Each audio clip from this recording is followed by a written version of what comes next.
In our package tonight, President Tinubu organized labor meet Thursday to conclude new minimum wage negotiations. Uyo Metropolis gets new housing estate as Governor Moino lays foundation stone. Political stakeholders of Ibioni Boom Extraction zoned chairmanship to Ward 3. Plus, Joint Admissions and Matriculation Board holds policy meeting to kickstart 2024 admissions process. We have details of this and other stories in a moment.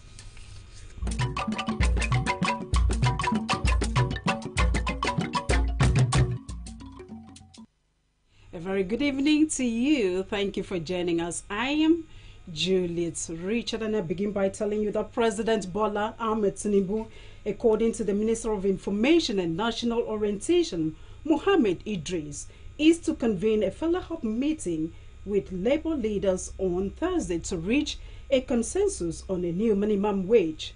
Idris made this known to the press after the 15th Federal Executive Council meeting at the State House, Abuja. Idris explained that Tinubu was open to more consultations with the organized labor and its affiliates to harmonize the figures proposed by the Tripartite Committee on the National Minimum Wage. The president seeks to find a mutually acceptable figure before transmitting an executive bill to the National Assembly.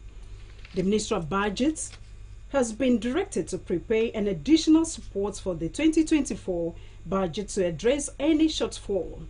This development comes as the Association of Local Governments of Nigeria, ALGAN, demands a new revenue formula in favor of the 774 local government areas in the country. A new housing estate with luxury gardens is underway in Uyo, the Akwa Ibom state capital. The housing estate, when completed, is to replace the former timber market along Uran Street, Ewedafort in Uyo. Governor Moino laid the foundation for the project in line with his vision of providing shelter for more people in the state. A Government House reporter, Patience John, completes the reports.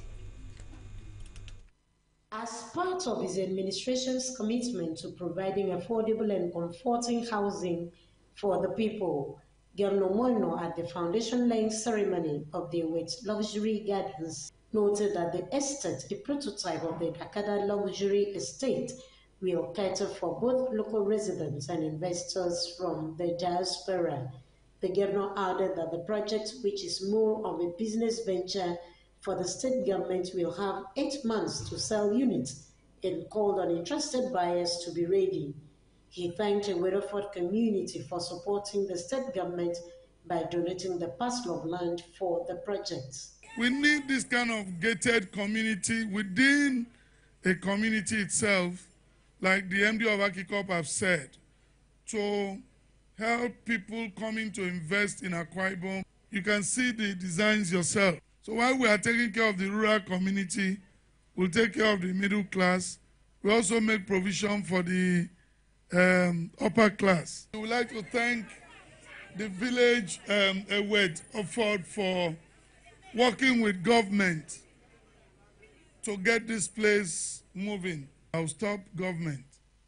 So we thank the community for giving us this space and for their understanding. An overview of the project from the Commissioner for Housing, Utuikon Raphael Bassi, said the new housing estate will feature 32 residential plots of 5-bedroom detached housing units each, boys' quarters, outdoor recreational facilities for children and adults, work paths, a 100-man capacity multi-purpose hall, office facilities, parking spaces, security house, and others, with a central power plant sitting on a 3.5 hectares land space, while the managing director of the Akwa Ibom Investment Corporation, Akicop, Pastor Imobasi Jacob, said that the project will not only meet the housing needs of the people, but will also be a source of revenue for the state in line with Akicop's goals. This project is going to sit on 3.5 hectares of land. It will create both direct and indirect employment for Akwa Ibom people. This is an investment. This is a high investment to open up the state to the rest of the world. It is rightly named with luxury gardens. Stakeholders of Uyo local government area, including the Commissioner for Culture and Tourism, Sir Charles Udo, the local government chairman, who was represented by the vice chairman, Pastor Sylvia Ekon, and the paramount ruler, Edidem Sylvanus Soko, assured of the commitment of Uyo people to supporting the Umoino administration. Signed by Michael Yai for so many years.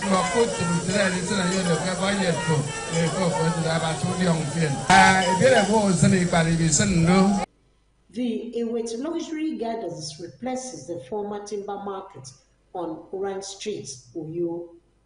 Patience John, Akbc News. Governor Moino has described the Supreme Court's judgment on local government financial autonomy as a welcome development.